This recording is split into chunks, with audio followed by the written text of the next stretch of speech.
ఎఫెసీయులకు రాసిన పత్రిక 5వ అధ్యాయము 30వ వచనం. తన శరీరమును ద్వేషించిన వాడెవడునూ లేడు గాని ప్రతి వాడును దానిని పోషించి సంరక్షించుకొనును. మనము క్రీస్తు శరీరమునకు అవయములై ఉన్నాము గనుక అలాగే క్రీస్తు కూడా సంఘమును పోషించి సంరక్షించుచున్నాడు. మరి దేవుడు మనతో మాట్లాడడానికి సిద్ధంగా ఉన్నారు. వినడానికి మీరందరూ సిద్ధంగా ఉంటారు. ఒకసారి గట్టిగా హల్లెలూయా చెప్తారా? హల్లెలూయా, హల్లెలూయా. తన శరీరమును ద్వేషించిన వాడెవ్వడునూ లేడు గాని ప్రతి వాడును దానిని పోషించి సంరక్షించుకొనును. మనము క్రీస్తు శరీరమునకు అవయములై ఉన్నాము గనుక అలాగే క్రీస్తు కూడా సంఘమును పోషించి సంరక్షించుచున్నాడు. దేవునికి మహిమ కలుగును గాక. హల్లెలూయా. మీ అందరికీ మీ శరీరం అంటే ఇష్టం ఉందా లేదా? మీ శరీరం, దేవుడిచ్చిన శరీరం అంటే మీ అందరికి ఇష్టం ఉందా లేదా? ఇష్టం ఉంది కదా. ఇప్పుడు ఉదాహరణకి మనం ఏం చేస్తాం ఈ శరీరం కోసం? అందుకే మీరు బాగా చదివినారు కదా, ఏమనుందా? తన శరీరమును ద్వేషించువాడు ఎవడునో లేడు. మన శరీరాన్ని ఎవరైనా ద్వేషించుకుంటారా?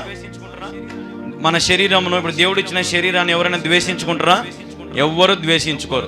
దేవుడు ఇచ్చింది చాలులే, నల్లని దాన్నో తెల్లని దాన్నో హైటో పొట్టో ఏదో ఒక రకంగా దేవుడు నాకు బతుకు ఇచ్చినట్టు చాలులే అని మనం మన దేహాన్ని బట్టి సంతోషపడతాం, ఈ శరీరాన్ని బట్టి. అలాగే ఇక్కడ మీరు గమనిస్తే ఏమంటున్నాడంటే ప్రతివాడు దానిని ఏం చేస్తాడంట? పోషించి. ఇప్పుడు మన దేహాన్ని మనం పోషించుకుంటామా పోషించుకోమా? ఏం పెడతాం దానికి? రోజు ఎంత ఆహారం పెట్టింటామో కదా. ఒక ఆయన ఒకరోజు చెప్పినాడు, ఖచ్చితంగా ఒక్కొక్కరు ఒక లారీ చికెన్, ఒక లారీ మటన్, ఒక లారీ చేపలు తినింటామంట పిల్లప్పటి నుంచి. ఎంత పోషించుంటామో దీన్ని కదా. ఎంతగా దీన్ని మనము ఏం చేస్తామంటే సంరక్షించుకుంటాం. ఒక చిన్న తుమ్ము, దగ్గు, జ్వరము లేదంటే ఏదైనా చిన్న రోగం రాగానే టక్కున ఏం చేస్తాం? మనము రక్షించుకోవడానికి, మనం రక్షించుకోవడానికి గాడికి పోతాం, పరిగెత్తుకుంటా హాస్పిటల్ దగ్గరికి పోతాం. రక్షించుకోవాలని చాలా ప్రయత్నం చేస్తాం, అవునా కదా? మన రోగం నుంచి బయటపడాలా, కష్టం నుంచి బయటపడాలా, ఎంతకాలం అని తుమ్ముతా దగ్గుతా ఈ రోగంతో ఉండాలని చెప్పి సంరక్షించుకోవడానికి చాలా ప్రయత్నం చేస్తాం. అలాగే నీ శరీరంను పోషించుకోవడానికి కూడా చాలా ప్రయాసపడతావు. కష్టం చేస్తాం, కష్టం చేసినాక మనకు ఆకలి వేస్తుంది, ఆకలి వేసినాక మళ్ళీ ఏం చేయాలా? తిన్నాక మళ్ళా కష్టం చేయాల్సిందే. కడుపు నిండిందని గమ్మున కూర్చుంటే మళ్ళీ రేపు తినగలుగుతామా? ఇప్పుడు మధ్యాహ్నం కడుపు నిండింది, రాత్రికి రొంత ఉంది, అది తింటాము, మళ్ళీ రేపు పొద్దున్న తినాలంటే ఏం చేయాలా? మళ్ళా కష్టం చేయాల్సిందే, ఏదో ఒక పని చేయాల్సిందే. అంతా ఏదో ఒక సామెత, అంతా పొట్ట కూటి కోసమే అని కదా, అంతా కూడా కడుపు కోసమే. ఇప్పుడు ఈ శరీరాన్ని మనం పోషించుకుంటున్నాం. హల్లెలూయా. పోషించుకుంటున్నారా లేదా? నల్లగా ఉండే వాళ్ళు ఏం చేసుకుంటారు? ఖచ్చితంగా స్కిన్ లైట్ కొనుకొచ్చుకుంటారు, తెల్లగా కనపడాలని కదా. ఫేర్ అండ్ లవ్లీలని, పౌడర్లని ఎన్నో పోషించి ముఖం అంతా జుట్టు అటు దుక్కోవాలని, ఇటు దుక్కోవాలని, అట్టేస్తే బాగుంటుంది, ఇట్టేస్తే బాగుంటుంది, ఆ డ్రెస్ చేసుకుంటే బాగుంటుంది, ఈ డ్రెస్ వేసుకుంటే బాగుంటుంది, మ్యాచింగ్ ఈ గాజులు వేసుకుంటే బాగుంటుంది, ఈ చీర వేసుకుంటే బాగుంటుంది. ఎవరన్నా సరే ఈ శరీరాన్ని ద్వేషించడం ఉన్నారా? ఎవ్వరూ లేరు. ఈ శరీరాన్ని ఎంత ప్రేమిస్తామంటే ఒక చిన్న మురికంటినా కానీ మనం దాన్ని ఏం చేస్తాం? వెంటనే ఏం చేస్తారు? మురికంటగానే ఏమొస్తుంది మన దగ్గర నుంచి? వాసన వస్తుంది. అప్పుడు ఎవరైనా నీ పక్కన కూర్చుంటారా? నీతో ఎవరైనా మాట్లాడతారా? ఏ పోరా గబ్బోడా, వాసనోడా, స్నానం చేసుకొని రా పోరా గబ్బునాయలా, పనులు తోముకోపోరా, పనులంతా వాసన వస్తుంది, నోరంతా సన్నిగా అని. హల్లెలూయా, హల్లెలూయా కదా.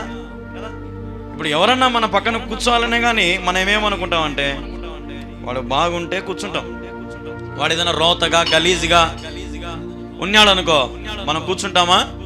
కూర్చోం. ఉదాహరణకి చెత్త ఏరుకునే వాళ్ళు ఉంటారు, వాళ్ళు ఎంత గలీజ్గా ఉంటారు కదా. చెత్త ఏరుకొని వాళ్ళతో పాటు కూర్చొని మనం టీ తాగుతామా? పోనీ వాళ్ళని తెచ్చి మన ఇంట్లో సోఫాలో కూర్చోబెట్టుకుంటామా? మొన్న ఒక ఆయన యూట్యూబ్లో పెట్టినాడు, ఒక ఆయన బయటకు వచ్చినాడు, ఇట్రా ఒక 10 రూపాయలు ఇస్తా బాత్రూమ్ అడిగి పోదురా. ఏమంటున్నాడు వాళ్ళని? 10 రూపాయలు ఇస్తా బాత్రూమ్ అడిగి పోదురా. వాళ్ళు ఏమంటున్నారంటే మేము గవర్నమెంట్కి పని చేస్తాను, నీకు కాదు, నువ్వు ఇచ్చే 10 కోసం నేను నీ బాత్రూమ్ కడగాలి, ఎట్టగా నచ్చాను నేను నీకంటే. ఈయన అంటున్నాడు, నువ్వు నువ్వు చెత్త పని చేయకుండా ఇంకేం చేస్తావురా నువ్వు అంటున్నాడు. అది వీడియో తీసి బాగా పెట్టేశారు పక్కన. నిజంగా మనం చూడండి, ఈ లోకంలో మనం బాగున్నంత వరకే మనకు విలువ. హల్లెలూయా, హల్లెలూయా. ఈ శరీరం బాగున్నంత వరకే మనకు విలువ. మంచం మీద పడితే విలువ ఉంటుందా? ఏమంటారు? మూసుకొని ఆడ పడుండు. ఏమంటారు? మూసుకొని ఆడ పడుండు, నీకెందుకు? ముసిలోనివి ఆడ కూర్చొని గమ్మున, ఇంతకాలం ఇది అయిపోయింది, ఎన్నో చూసినాను ఇవన్నీ. ఇప్పుడంతా నువ్వు మేం చెప్పినట్టు నువ్వు వినాలా, ఉండాలా, తినాలా, పెడితే తినాలా, లేదంటే కక్కాలా, అంతే. ఉండమంటే ఉండాలా, పొమ్మంటే పోవాలా. బాగున్నప్పుడే మనం శరీరాన్ని ఎంత పోషించుకుంటామంటే అంత పోషించుకుంటాం. మరి దీని స్థితిలో ఉన్నప్పుడు, మరణం అంచుల్లో ఉన్నప్పుడు మనం మన శరీరాన్ని పోషించుకోగలుగుతామా? పోషించుకోలేం. చాలా కష్టం. ఎంత ప్రయాసపడినా సరే. ఒకరోజు ఎవడన్నా పనికి పెట్టుకుంటాడు, ఇంకో రోజు పనికి, మూడో రోజు ఏమంటాడంటే, నువ్వు ఆడ పని చేస్తావు లేబ్బా, నువ్వు చేయలేవు, నీకు శక్తి లేదులే, వద్దులే, ఇంటికాడ ఉండు పో అని ఏం చేస్తారు? పంపించేస్తారు పని నుంచి. నేను మీకు ఏం చెప్పదలుచుకున్నానంటే, ఈ శరీరం మనం ఎంతైతే ప్రేమిస్తున్నామో, ఈ అవయములను మనం ఎంతైతే ప్రేమిస్తున్నామో, ఎంత నీట్గా వీటిని పెట్టుకుంటామో, ఎంత నీట్గా మన ముఖం కానీ, లేదంటే తినడం విషయంలో కానీ, అన్ని రకాలుగా. వంట వండుకునేటప్పుడు వంటరూము మనం బాత్రూంలోకి పోయి వచ్చి అట్టే చేతులు ఎవరైనా దేశాలు పట్టుకుంటారా?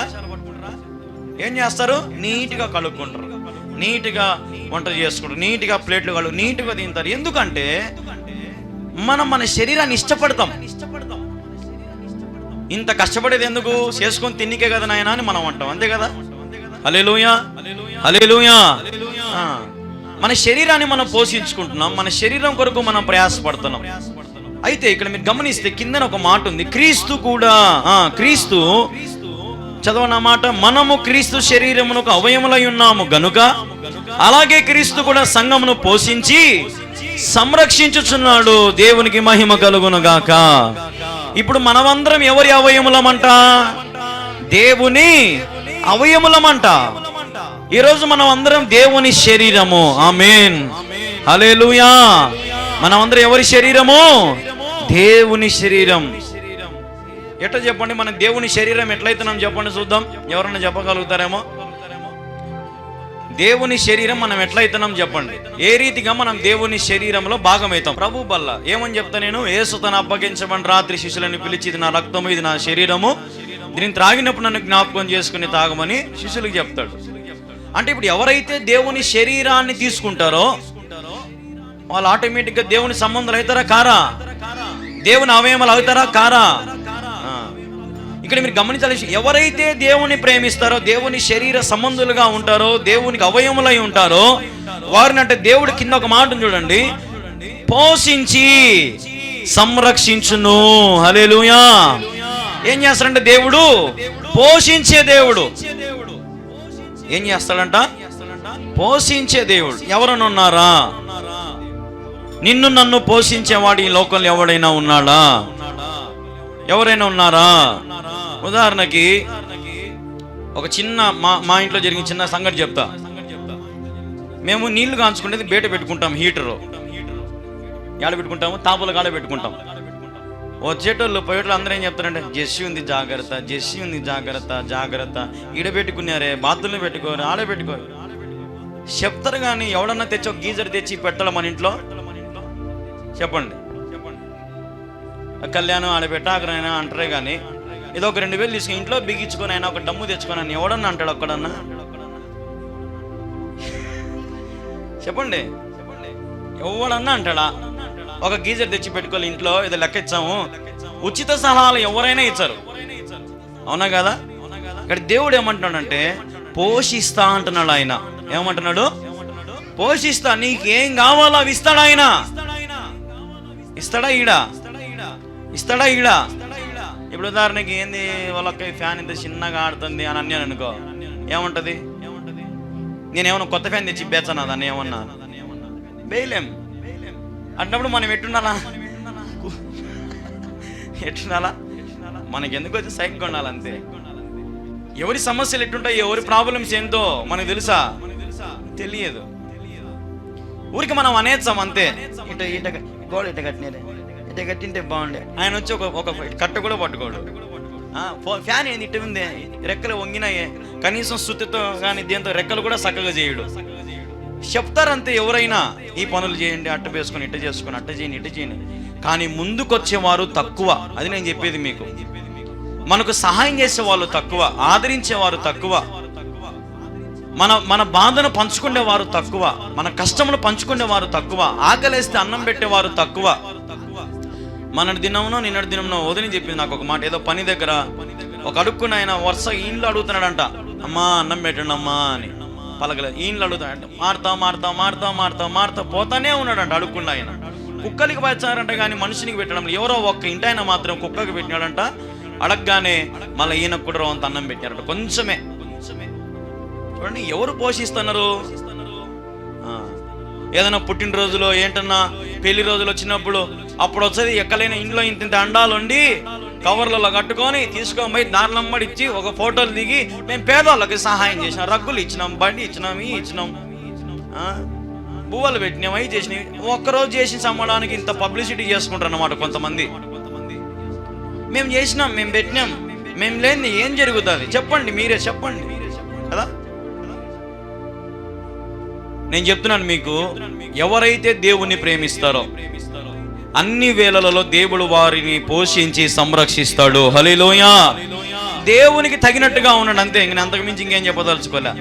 చూడండి, ఒక మాట చూపిస్తా. ఎఫెసీయులకు రాసిన పత్రిక 5వ అధ్యాయము 10వ వచనం. కనుక ప్రభువుకి ఏది ప్రీతికరమైనదో దానిని పరీక్షించుచు వెలుగు సంబంధుల వలె నడుచుకొనుడి. చాలు. ప్రభువుకి ఏది ప్రీతికరమైనదో దానిని పరీక్షించుచు వెలుగు సంబంధుల వలె నడవండి. ఈ మాటకు అర్థమైంది చెప్పండి, చదివిన వాళ్ళు చెప్పండి. ఈ మాటకు అర్థం చెప్పండి. దేవునికి ఏదైతే ఇష్టమైనది చేర్చామో దాన్ని, ఎవరైతే దేవునికి నచ్చినట్టుగా మనం ఉంటామో దాని ప్రకారం ఏంది, వాళ్ళు వెలుగు సంబంధులు. దేవునికి ప్రీతికరమైనవి నీలో ఉన్నాయా? ఉంటే నీవు వెలుగు సంబంధుడవు. ఆయన నిన్ను పోషిస్తాడు, సంరక్షిస్తాడు. ఆమేన్. హల్లెలూయా, హల్లెలూయా. చీకటి సంబంధుల వల్ల నీవు ఉండకూడదు. లోకానికి నీవు బానిసంగా ఉండకూడదు. పాపానికి నువ్వు బానిసవు కాకూడదు. దేవుని బిడలుగానే ఉండాలా. నీ శరీరాన్ని నువ్వు ఎంతైతే ప్రేమిస్తావో అంతకంటే ఇంకెక్కువగా దేవుణ్ణి ప్రేమించాలా. నీ ఆత్మలో నీ ఆత్మ ఎప్పుడు ప్రభువులో పరవశిస్తూ ఉండాలా. నీ కృపలోనే పరవశించనా, నా ప్రతి ప్రార్థనకు నీవిచ్చిన ఈవులే లెక్కకు మించిన దీవెనలైనవి. ఏంటంట? నా ప్రతి ప్రార్థనకు నీవిచ్చిన ప్రతి ప్రార్థనకు అంట. ఈరోజు నువ్వు మోకాలంగి అడిగినావు అనుకో, వచ్చేస్తుంది. ఎందుకలేమో పొద్దున మోకాలు అంగినాము, ముగింపు ప్రార్థన మోకాలు, ఇప్పుడు మోకాలు అంగిచ్చినావు, ఎన్నిసార్లు మోకాలు అంగుతున్నావు, ఏమొస్తుంది? ప్రతి ప్రార్థనకు ప్రతిఫలం వస్తుంది. హల్లెలూయా. ఒకవేళ ఇది ఈ రోజు నీకు కనపడకపోవచ్చు, ఆ ప్రతిఫలం కనపడే సమయంలో కనపడుతుంది. ఆమేన్. హల్లెలూయా. నీ ప్రార్థన నీ కుటుంబమును దీవెనకరంగా నడిపిస్తుంది. నీ ప్రార్థన నీ ఇంట్లో వెలుగు వలె ఎప్పుడు ప్రకాశిస్తూ ఉంటుంది. ప్రార్థన ఉండే ఇంట్లో ఎప్పుడు తేజస్సుతో ఉంటుందమ్మా. ప్రార్థన లేని ఇండ్లే ఎప్పుడు అంధకారము, చీకటితో, పాపముతో, అతిక్రాలతో, లేదంటే ఆచారాలతో ఉండేదంతా కూడా చీకటి సంబంధుల ఇండ్లలోనే. వెలుగు సంబంధుల ఇంట్లో ఎట్లుంటుంది అంటే ఎప్పుడు ఉత్తేజంగా ఉంటుంది, తేజస్సుతో ఉంటుంది, సంతోషంగా ఉంటారు, ఆనందంగా ఉంటారు. వాళ్ళు ఏ దానికి భయపడరు. వాళ్ళు ఏ దానికి భయపడరు. భయపడితే మనం దేవుని బిడ్డలం అవుతామా? చెప్పండి, మనం భయపడితే దేవుని బిడ్డలం అవుతామా? కాము. ఒకవేళ మనుషులకు భయపడితే మనం దేవుని బిడ్డలం అవుతామా? మనుషులు చేసిందే దేవుడు. దేవునికి భయపడితే చాలు. అందరు నేను ఈరోజు ఏమన్నాడు ఉదయము, మనుషులను నీకు అప్పగించేదను. హల్లెలూయా. మనుషులను అప్పగించే దేవుడు నీకు. నా ప్రియుడవు నీవు గనుడవైతివి. చూడండి ఎంత బాగా అంటున్నాడు దేవుడు. నా ప్రియుడవు నాయన నీవు, నా దృష్టిలో నీవు ప్రియునివి, నా దృష్టిలో నీవు నాకు గనుడవు అని దేవుడు నేను ఇంత బాగా పిలుస్తా ఉంటే, నువ్వు ఆయన ప్రీతికరమైన కార్యములు చేయకుండా నీకు ఇష్టమైన కార్యాలు చేసుకుంటే ఎందుకు నష్టపోతావు? చాలా జాగ్రత్తగా మరి మనం ఆలోచన చేయాలా. చూడండి, ఒకసారి ఇంకొక మాట చూపిస్తానండి మీకు. యోబు గ్రంథం 34:11 వచనం. నరుల క్రియలకు తగినట్టుగా ఫలము ఆయన వారికిచ్చును. హల్లెలూయా. ఏమిచ్చాడంట? నరులు క్రియలను బట్టి తగినట్టుగా. ఎవరి క్రియలను బట్టి? నీ క్రియలను బట్టి, నా క్రియలను బట్టి, నీ క్రియలను బట్టి, నువ్వు చేసే పనులను బట్టి, నువ్వు చేసే క్రియలను బట్టి ఏమిస్తాడంట ఆయన? తగినట్టుగా, తగినట్టుగా ఫలమునిచ్చే దేవుడు. నువ్వు మంచిగా ఉన్నావు అనుకో, మంచి ఫలాలు నీకు వస్తాయి. నువ్వు దేవునికి వ్యతిరేకంగా ఉన్నావు అనుకో, నీ జీవితంలో అసలు ఫలభరితమైన జీవితమే ఉండదు. ఈ రాత్రికాల సమయంలో ఈ మాటలు ఎంత దూరం వినపడుతున్నాయో కానీ నాకు తెలియదు, కానీ లైవ్లో చూస్తున్న వారు కానీ, యూట్యూబ్లో కానీ, టీవీలో చూసి ఇక్కడ కూర్చున్న మీరు అందరూ కూడా నేను చెప్పేది ఒకటే మీ అందరికీ, మన క్రియలను బట్టి దేవుడు మనకు ఫలం ఇవ్వబోతున్నాడు. గుర్తుపెట్టుకోండి. నువ్వు ఏ పంటకు వస్తున్నావో ఆ పంటనే, ఏ పంట అయితే విత్తుతావో ఆ పంటనే కోస్తావు. కాబట్టి చాలా జాగ్రత్తగా ఉండాలి. మనం ఈ లోకంలో మనము పాపానికి దూరంగా ఉండాలి, చీకటికి దూరంగా ఉండాలి, లోకాశ లోక తలంపులకు దూరంగా ఉండాలి. ఎందుకంటే ఆయన మనల్ని ప్రేమిస్తున్నాడు. మనం ఏ రీతికైతే మన శరీరాన్ని ప్రేమించుకుంటామో ఆయన నిన్ను కూడా అంతకంటే ఇంకెక్కువ ప్రేమించుకుంటున్నాడు. నిన్ను పోషిస్తా అంటున్నాడు, నిన్ను సంరక్షిస్తా అంటున్నాడు. ఇంతకంటే వాగ్దానాలు చెప్పేవారు ఎవరు లేరు ఇంకా. కాబట్టి మన జీవితం ఎలాగున్నదో మనం పరీక్షించుకోవాలి. మన జీవితం ఏ రీతిగా ఉన్నదో మనం ప్రభు సన్నిధిలో ఒకసారి ప్రభువుని అడగగలగాలి. చూడండి ఒకసారి కీర్తన గ్రంథం 31:19 వచనం. నీ యందు భయభక్తులు గల వారి నిమిత్తము నీవు దాచి ఉంచిన మేలులు ఎంతో గొప్పది, నరుల ఎదుట నిన్ను ఆశ్రయించిన వారి నిమిత్తము నీవు సిద్ధపరిచిన మేలులు ఎంతో గొప్పవి. హల్లెలూయా, హల్లెలూయా. దేవుని యందు భయభక్తులు గల వారికి ఆయన దాచి ఉంచిన మేలులు మీరు చూస్తారంట. ఆయన మీకోసం ఏం దాచిపెట్టినాడంట? మేలులు దాచిపెట్టినాడంట. ఏం దాచిపెట్టినాడంట? మేలులు దాచిపెట్టినాడంట. ఇప్పుడు ఉదాహరణకి తల్లిదండ్రులు కూడా పిల్లల కోసం కొన్ని దాచిపెడతారు కదా. దాచిపెట్టరమ్మా. ఏదైనా ఒక ఇంట్లో వాకిలో బంగారో కారో లేదంటే ఏదైనా వ్యాపారమో ఏదో ఒకటి మొత్తానికి వాళ్ళ స్తోమకు తగ్గట్టుగా ఏం చేస్తారు? పిల్లలకు దాచిపెడతారు. ఎందుకంటే వాడు రేపు పెద్దోడైనాక ఏం సంపాదించి పెట్టినాం అనుకోకుండా ఏదో ఒకటి మన మకానంతో కొట్టాలా అని చెప్పి కష్టపడి వాడిని చదివిపించి పెద్ద చేసి పెళ్లి చేసి అన్ని చేసినా కూడా మళ్ళీ లాస్ట్లో వానికి మళ్ళీ ఏదో ఒకటి మకాన వాడేసిన వరకు వానికి తృప్తి ఉండదు కదా. దాచిపెట్టిన మేలులు. సరే, బాగుంది. దాచిపెట్టిన మేలులన్నీ పొందుకున్నాక మరి ఆ మేలులు ఇచ్చిన వానికి మనం కృతజ్ఞతగా ఉండాలా లేదా? చెప్పాలమ్మా, ఉండాలా. ఈ రోజున మరి మనుషులకు కృతజ్ఞత ఉందా? చెయ్యి పట్టుకొని పైకి లేవనెత్తిన వారికి నువ్వు రుణపడి ఉన్నావా? నువ్వు పడిపోయినప్పుడు నీ కోసం ప్రార్థన చేసిన వారి కొరకు నువ్వు రుణపడి ఉన్నావా? సంఘంలో నువ్వు చెడిపోయి దూరంగా ఉండి నీ కుటుంబం అంతా అల్లాడిపోతా ఉంటే నీకోసం ఉపవాసం ప్రార్థన చేసిన సంఘానికి నువ్వు కృతజ్ఞతగా ఉన్నావా? అప్పుల్లో నీకు తోడుగా సహాయం చేసిన వారికి నువ్వు రుణపడి ఉన్నావా? ఏమ్మా, రుణపడి ఉండాలా, కృతజ్ఞత కలిగి ఉండాలా. మేలులు పొందుకున్నాక మర్చిపోయే వాళ్ళు చాలా మంది. ఊరికినే చేసినావు, ఏదో ఒకటి నువ్వు ఆశించే చేసింటావు, ఊరికినే ఏం చేసింటావు కదా నువ్వు అనేటోళ్ళు ఎంతమంది లేరు? అనేటోళ్ళు ఉన్నారా లేరా? ఎంతో మంది ఉన్నారు. ఊరికినే పెట్టింటావు నువ్వేమన్నా మాకు ఏదో ఒకటి ఆశించకుండా ఏదో చేసింటావు అనేటోళ్ళు ఎంతమంది లేరు? ఉన్నారు, చాలా మంది. కాబట్టి దాచి ఉంచిన మేలులను పొందుకోవాలంటే అవి ఎంతో గొప్పవంట. కింద మాట ఉంది కదా, ఎంతో గొప్పది. నరుల ఎదుట నిన్ను ఆశ్రయించు వారి నిమిత్తం నీవు సిద్ధపరిచిన మేలు ఎంతో. మనుషుల మనం అందరం, లోకంలో వాళ్ళందరూ అందరిలో నుంచి వేరై ప్రత్యేకంగా వచ్చి దేవుని ఆశ్రయిస్తగిన దాచి ఉంచిన మేలులు నీ కోసమే. హల్లెలూయా. రుణస్థుడిగా ఉండు. నీకెన్నో మేలు చేశాడు ఆయన. ఎన్నో ప్రమాదాలు తప్పించాడు, ఎన్నో ఇరుకులు ఇబ్బందులు తప్పించినాడు. డబ్బుల సమస్యలో, అప్పుల సమస్యలో కానీ, అవమానాలు కానీ, నిందల్లో కానీ, కష్ట నష్టాల్లో కానీ, భర్తతో కానీ, భార్యతో కానీ, కుటుంబం సమస్యలు కానీ ఎన్నో రకాలుగా మేలు చేసినాడు, ఆదుకున్నాడు, పోషించినాడు, సంరక్షించినాడు, బలపరిచినాడు, స్థిరపరిచినాడు. ఇంతకంటే నీ జీవితంలో ఏం చేయాలి? దేవుడు ఎన్ని చేసినా మనుషునికి తృప్తి అనేది ఉండదు. ఒకడు అన్నాడంట, పెళ్లికి వచ్చినాక అన్ని తిన్నాడంట, పోయేటప్పుడు అన్నాడంట ఐస్ క్రీమ్ ఇచ్చింటే బాగుండే అన్నాడంట. ఇంత తిని మళ్ళీ లాస్ట్లో ఏమన్నాడంట, ఇంకా వాళ్ళ అమ్మ ఆయనకు పెళ్లి కొడుకు వచ్చినారు అందరూ, బా ఐస్ పెట్టింటే బాగుండు, ఐస్ పెట్టింటే బాగుండు, ఐస్ పెట్టింటే అని ఇంకా మనసు అంతా టెన్షన్, బాధ. ఎవరని అదొక్కటి పెట్టింటే ఇంకా బాగుండు కదరా నాయన, ఇంత చేసి కూడా సుఖం లేకపోయా కదా అంటున్నారా కొంతమంది. అంతే పెళ్లికి పోయించినాక ఏం బాగుంది కుర్రాకు, ఏం బాగుంది, ఇంకా పక్కనోడు కూడా తినాడు, ఇంకా దాన్ని టచ్ చేయని కూడా భయపడతాడు ఇంకా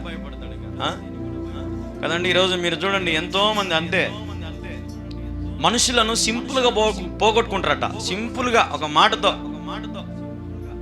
సింపుల్గా మేలులన్నీ పొందుకుంటారు, సింపుల్గా తెగదెంపులు చేసేసుకుంటారు. అట్లాంటి గుణము మనకు ఉండకూడదు. హల్లెలూయా.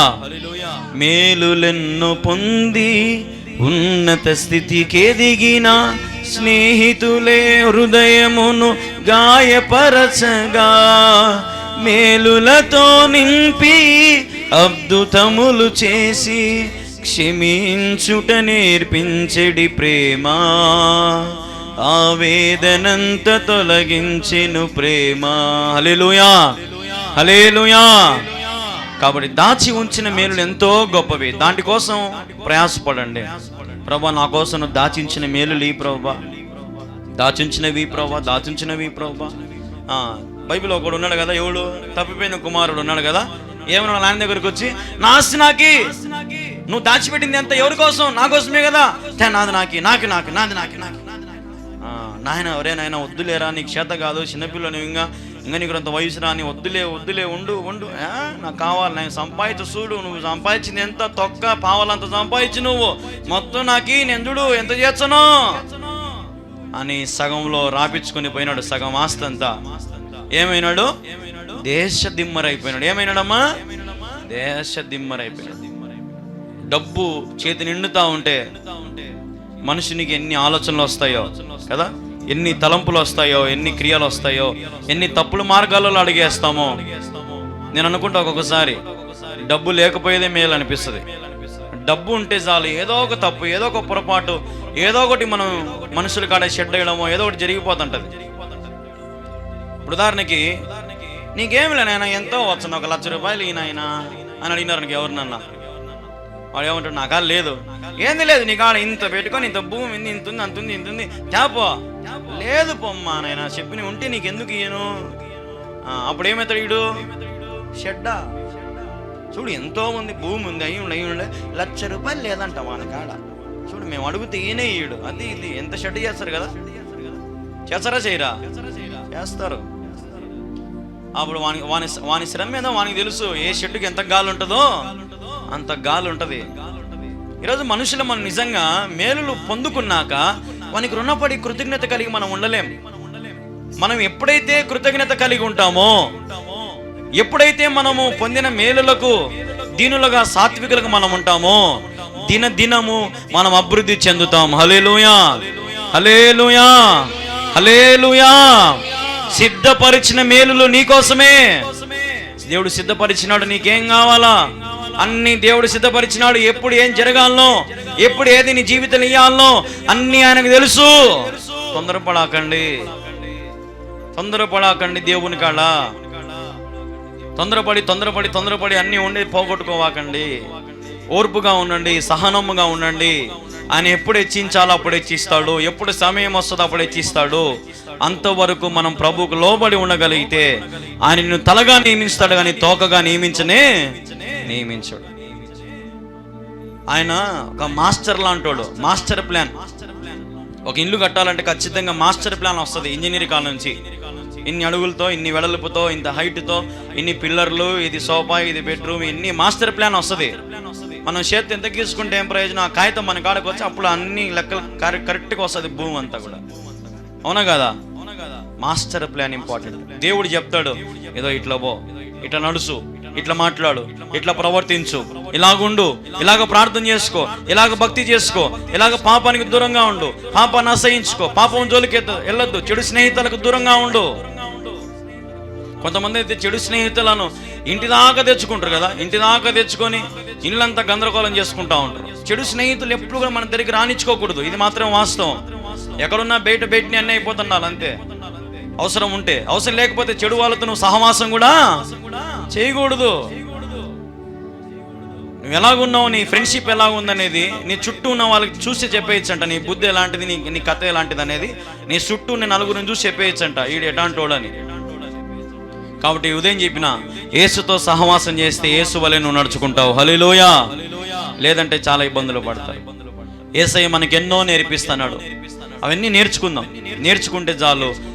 రోజు రోజుకి మనం పాఠాలు వినే కొద్ది ఇప్పుడు స్కూల్లో పిల్లలు పాఠాలు వినే కొద్ది వాళ్ళు ఏమవుతారు, బాగా నేర్చుకొని మంచి ప్రయోజకులు అవుతారు. What is your name? మా నాయన పేరు ఎల్లయ్య అన్నాడు అనుకో. ఏరా ఇంగ్లీష్లో చెప్పురా. నాకు రాదు సార్. ఏంద్రా అంతమంది చెప్తుంటే నీకేమి? నిద్రపోయినా సార్ క్లాస్లో. ఏం చేసినట్టు? నిద్రపోయాడు. అటు నిద్రపోయేటోళ్ళకు, సోమరిపోతోళ్ళకు, దేవుని మీద ఇష్టం లేని వాళ్ళకు, అయోగ్యంగా ఉన్న వారికి, అపవిత్రంగా ఉన్న వాళ్ళకు ఎన్ని పాఠాలు చెప్పినా, ఎన్ని వాక్యాలు చెప్పినా ఈ షోలో ఈ షోలో వచ్చేసంటాయి. కాబట్టి నువ్వు ప్రయోజకుడు అవ్వాలంటే, నీ పిల్లలు వర్ధిల్లింపబడాలంటే, నువ్వు చేసిన క్రియలకు నీకు ఫలము రావాలంటే నువ్వు దేవుని సన్నిధిలో ఉండగలగాలి. దేవుని కాడిని భుజం మీద వేసుకోగలగాలి. అయ్యా నేను నీ కాడి మోస్తాను ప్రభు. దేవుడు అంటాడు నువ్వు కాడి పెట్టుకోసాలంటే అది నేను సులువుగా చేస్తా అంటాడు ఆయన. హల్లెలూయా. చాలా మంది అంటారు, అమ్మ బరువేమో నాయన, సేవ బరువేమో, సువార్త బరువేమో, మందిరానికి పోవడం బరువేమో, బాప్తిసం తీసుకుంటే బరువు అవుతుందేమో, నీతిగా ఉండలేమో. ఎత్తుకో సాలంతే, భారం అంతా ఆయన మోచంటాడు. నువ్వు జస్ట్ డమ్మీ క్యాండిడేట్ అంతే అంట, అటు పట్టుకోండాలంతే. నడిపించేవాడు ఆయనే. నడిపిస్తాడు నా దేవుడు, శ్రమలోనైనా నన్ను విడువడు. నడిపిస్తాడు శ్రమలోనైనా నన్ను విడువడు. హల్లెలూయా. శ్రమలోనైనా మనల్ని విడిచే దేవుడు కాదు. శ్రమల్లో మనల్ని ఈ లోకంలో ఎవడన్నా నేను ఉండపా, నేను నడిపించాపా అంటే ఎవడన్నా ఉన్నాడా? పొరపాటున ఎవరన్నా ఒక ముసలామో చిన్నగా అడుగులు ఇట్లా పోతున్నారు అనుకో, చేయి పట్టుకుందిరా అమ్మ ఆడ దాకా అంటే ఈ పిల్ల ఇన్నిసార్లు కొనుక్కుంటూ పెట్టదు, ఇంకా దా వరకు పోయాలి కల్లా. ఎంత చిన్నగా నడుస్తుంది ముసలి. ఊరికి వచ్చిందనే ఇంట్లో ఏదైనా పని చేసుకునే బాగుండు, ఊరికి వచ్చి తినే, ఊరికి మాట్లాడి తినే కదా. మనకు నిజంగా శ్రమల్లో సహాయం చేసేళ్ళు ఎవ్వరు ఉండరు. మనం అనుకుంటాం కానీ మాకు ఇంత ఉన్నారు, అంత ఉన్నారు అని. నాకేం కొడుకులు ఉన్నారు, నాకేం కూతుర్లు ఉన్నారు, నాకేం కోడళ్ళు బాగా చూసుకుంటారు అనుకుంటారు. కానీ లాస్ట్కి అంత సున్నానే, ఏం ఉండదు అలా. అసలు అన్నీ కూడా జీరోనే.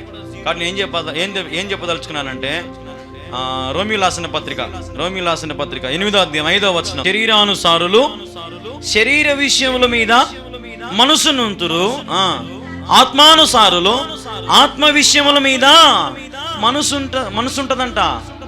శరీరానుసారులకి దేని మీద మనసు ఉంటుందంట? అప్పసము. శరీరం మీదనే ఏం తినదమా, ఏం తాగుదామా, ఏం ధరించుకుందామా, ఏం చేద్దామా అని ఎప్పుడు ఈ ఆలోచనలు, ఈ తలంపులు మాత్రమే ఉంటాయి. హల్లెలూయా, హల్లెలూయా.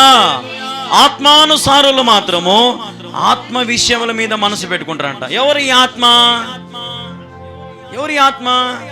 దేవుడే. దేవుడు ఆత్మ గనుక ఆయన ఆరాధించువారు ఆత్మతోనూ సత్యముతోనూ ఆరాధించవలని. దేవుడు ఎవరంటే ఇప్పుడు ఒక స్పిరిట్, ఆయన ఒక హోలీ స్పిరిట్, ఆయన ఒక పరిశుద్ధాత్మ దేవుడు, ఒక ఆత్మ కలిగిన రూపం కలిగిన వాడు ఆయన. ఆయన ఆత్మ గనుక మనం కూడా ఎట్లా ఆరాధించాలంటే ఆత్మతో సత్యముతో ఆయన ఆరాధించాలా. నీ శరీరంతో నువ్వు ఆరాధించలేవు. మోకాలు నొప్పులు వస్తాయి, మోకాలు వంగలేవు. లేదంటే నువ్వు ప్రభుని శుద్ధి, నీ గొంతు రాదు. ఈ శరీరానికి అన్ని కావాలా, దేవుడు తప్ప. కానీ దేవుడు అంటున్నాడు నీ ఆత్మతో సత్యముతో నన్ను ఆరాధిస్తే మాత్రం నువ్వు దీవించబడతావు. కాబట్టి మనం చాలా చాలా దీర్ఘంగా ఆలోచన చేయాలి కొన్ని విషయాలు. దేవుడు ఎందుకు చెప్తున్నాడని.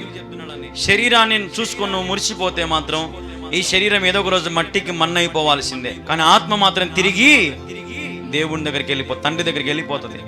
కాబట్టి జ్ఞాపకం చేసుకో.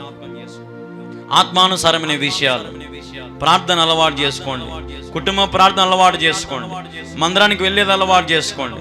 మందిరంలో నానా విధమైన రాజకీయాలకు వాటికి వీటికి మనం చోటు ఇవ్వకూడదు. గుర్తుపెట్టుకోండి, సేవకుడు సేవకుడే, విశ్వాసి విశ్వాసే, సంఘ పెద్ద. ఎవరికి ఏ అవయం ఇచ్చాడు దేవుడు ఆ అవయమును నమ్మకంగా పెట్టుకోండి.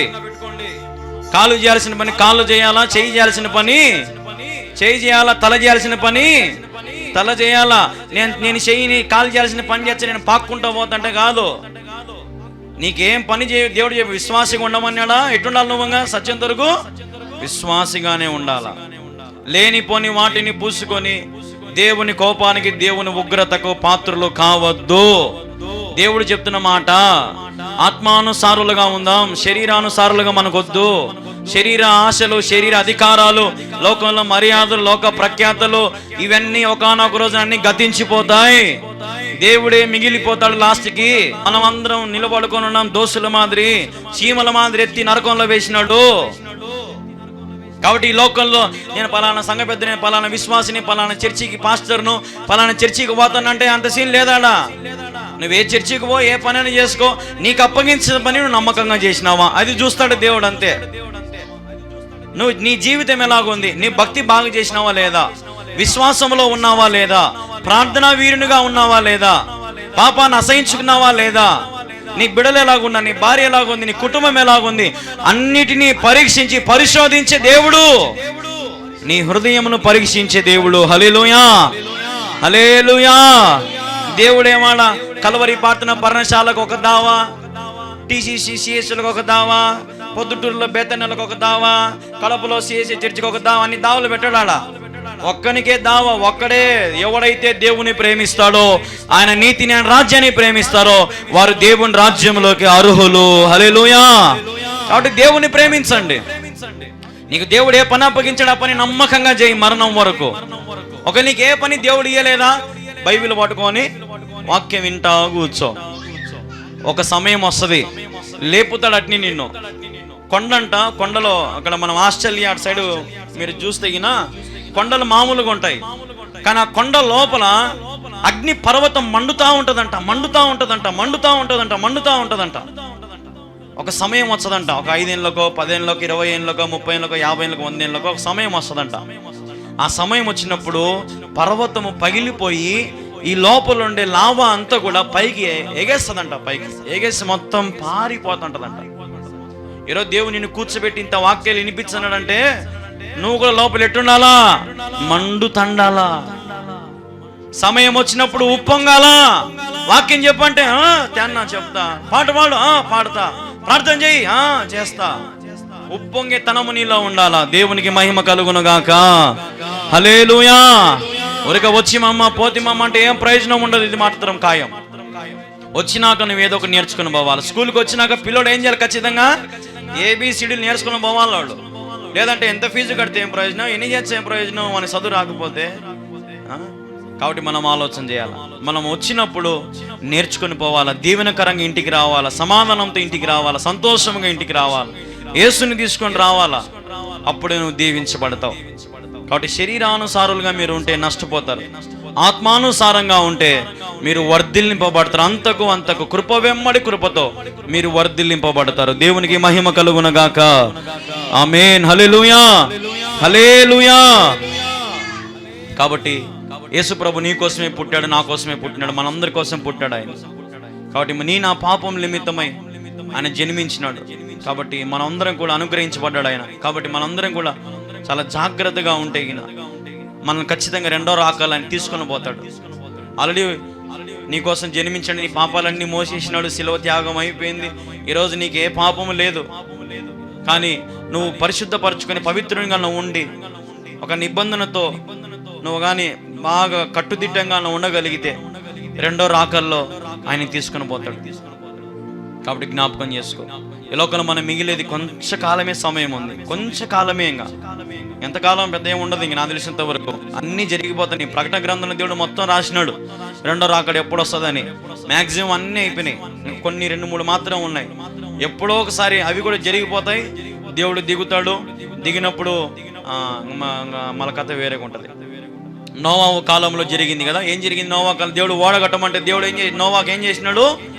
ఓడగట్టిన ఆస్తి అమ్ముకున్నాడో, ఏం అమ్ముకున్నాడో, ఏం చేసినాడో, స్కూళ్ళకు డబ్బులు ఉందో లేదో, మరి పనులను ఎవరు పెట్టుకోలే, భార్యతో పని చేయించినాడు, కొడుకులతో పని చేయించినాడు, కోడలతో పని చేయించినాడు, ఏం అమ్ముకున్నాడు, ఏం చేసినాడో మొత్తానికి పడవ కట్టేసినాడు దేవుడు చెప్పినట్టుగానే. ఇంత పొడవు ఉండాలి, ఇంత హైట్ ఉండాలి, ఇంత వెడల్పు, ఇంత కిటికీ ఉండాలి, వాకిలు ఆడబెట్టాలి, గడ బయట పక్క ఉండాలి, గడ లోపల ఉండకూడదు, అన్నీ చెప్తే A to Z దేవుడు ఏం చెబితే దర్శన ప్రకారంగా, మాట ప్రకారంగా అన్నీ చేసేసినాడు నోవా. సమయం వచ్చింది, దేవుడు చెప్పినాడు, నోవా నువ్వు నీ కుటుంబం ఎక్కు, జతలు జతలు పశువులను జంతువులను అన్నీ ఎక్కించుకో, వాకిలు వేసేస్తా నేను.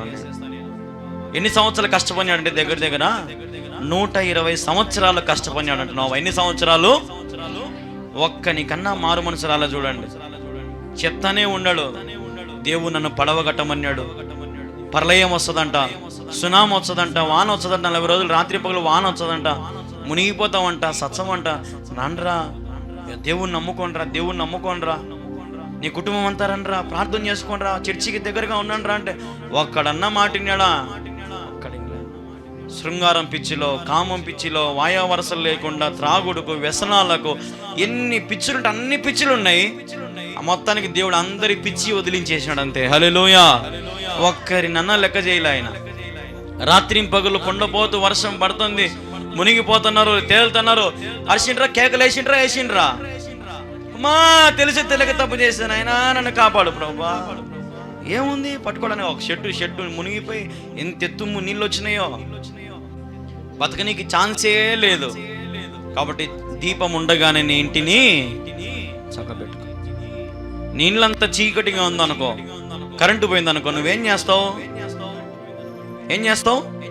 ఒకప్పుడు బుడ్డీలు ఉండేవి కదా, బుడ్డీలు ఏం చేస్తారంటే పైన అంతా మషంత అనేసి వెలిగించి ఒక ఎత్తైన స్థలంలో పెడతారు. ఎందుకంటే ఇళ్ళంతా రావాలని. మంచం కింద ఎవడన్నా పెడతాడా? సోఫా కింద, లేదంటే ఏదన్నా బూట్లో పెడతారు. ఎవడు? పైన ఎత్తైన స్థలంలో. ఎందుకంటే ఇళ్ళంతా వెలుగు రావాలి. కాబట్టి రోజులు మారిపోతా వచ్చినాయి, అలవాట్లు మారిపోతా వచ్చినాయి, మొత్తం టెక్నాలజీ వచ్చేసింది. ఇప్పుడు అన్నీ కూడా టెక్నాలజీ. ఇప్పుడు ప్రతి ఒక్కటి కూడా అడ్వాన్స్ స్టేజ్లో మనం ఉండం. కాబట్టి నీ ప్రార్థన సరిపోదు, ఇంకా నువ్వు ప్రార్థన చేయాలి, ఇంకా విశ్వాసంలో ఉండాలి, ఇంకా భక్తి నువ్వు చేయాలి, ఇంకా నువ్వు దేవునికి దగ్గరగా ఉండాలి. అప్పుడు దేవుడు నిన్ను దీవించునుగాక, ఆశీర్వదించునుగాక, బలపరుచునుగాక, స్థిరపరచునుగాక, నూరంతల ప్రతిఫలము దేవుడు నీకు దయచేయునుగాక. హల్లెలూయా. మోకరించండి, ప్రార్థన చేసుకుని మనం ముగించుకుందాం. ప్రార్థన. సకల ఆశీర్వాదాలకు కారణభూతులకు తండ్రి నీకు స్తోత్రము తండ్రి. విన్న వాక్యమును నీరు కట్టి ఫలింప చేయండి ప్రభువా. ఎందరైతే మరి నీ మాటలు విన్నారు, ఎందరైతే మరి నీ సత్యమును గ్రహించుకున్నారు, మరి వారి ఆత్మ ప్రాణ దేహములను బలపరిచి స్థిరపరచండి ప్రభువా. నీవు మా జీవితంలో చేసిన మేలులకు ఉపకారములను బట్టి నిజంగా ఏమి ఇచ్చినానో నీరు నన్ను తీర్చుకోలేము ప్రభువా. ప్రతి సమయంలో, ప్రతి వేళలో నీవు మాకు తోడుగా ఉన్నందుకు నీకు స్తోత్రము తండ్రి. మరి ఎందరైతే ప్రభువా నిన్ను గణపరుస్తున్నారో వారిని జ్ఞాపకం చేసుకో, ఎందరైతే నిన్ను స్తుతిస్తున్నారో వారికి జ్ఞాపకం చేసుకో, ఎందరైతే ప్రార్థన చేసుకుంటారో, ఎందరైతే విజ్ఞాపనం చేస్తున్నారో మరి వారికి జ్ఞాపకం చేసుకో ప్రభు. నీకు ప్రీతికరమైనవే మాలో ఉండడానికి సహాయం చేయి ప్రభా. వెలుగు సంబంధుల వలె మేము ఉండడానికి సహాయం చేయి ప్రభా. మమ్మల్ని దీవించండి, ఆశీర్వదించండి.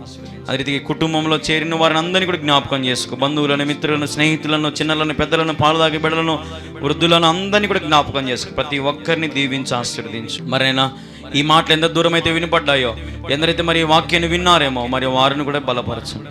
చేరిన ప్రతి ఒక్కరిని దీవించి ఆశీర్వదించమని నీ సన్నిధిలో వేడుకుంటూ, ఎనలేని మహిమ ఘనత ప్రభావాన్ని చేతికి ఆరోపించుకుంటూ యేసు క్రీస్తు అతి శ్రేష్టమైన నామములో ప్రార్థించి స్తుతించి అడిగి వేడుకుంటున్నాము తండ్రి. ఆమేన్.